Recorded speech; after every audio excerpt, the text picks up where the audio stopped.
Pequenines TV. My name is Lisa and I'm your host. And on today's episode, we will talk about executive functions.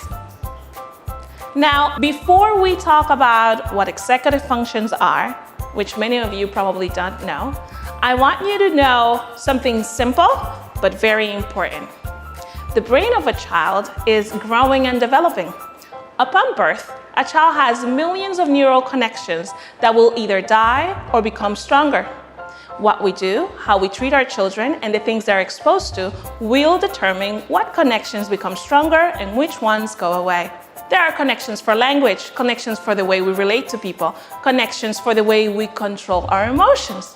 When we are not given the tools that we need in order to develop healthy executive functions, we become adults who sometimes have trouble with simple tasks like making a friend, approaching a stranger, asking questions in a classroom, and even love and family relationships.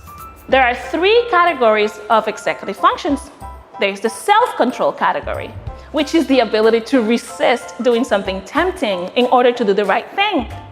It helps children pay attention, act less impulsively, and stay focused on work. The second type of executive function is our working memory, our ability to keep information in our mind where it can be used to make connections between ideas, to make calculations and prioritize things, and maybe information that we're going to need later in the future. Remember how hard it was to learn fractions when you didn't know how to add? Yeah, things like that. And finally, the third kind of executive function is our cognitive ability.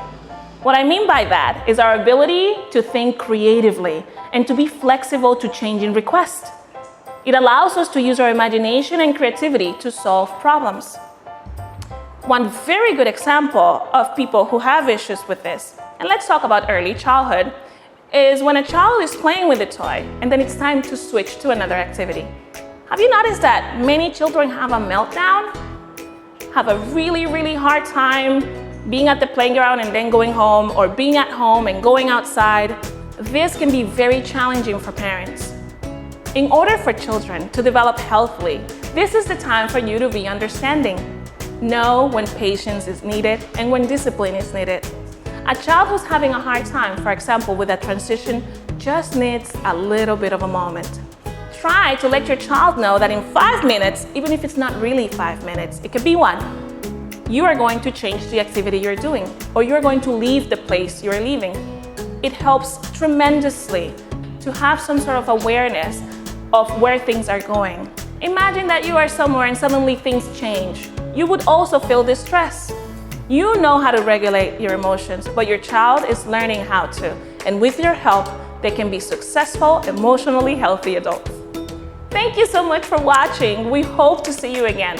Don't forget to like, subscribe, and share our video. Bye-bye!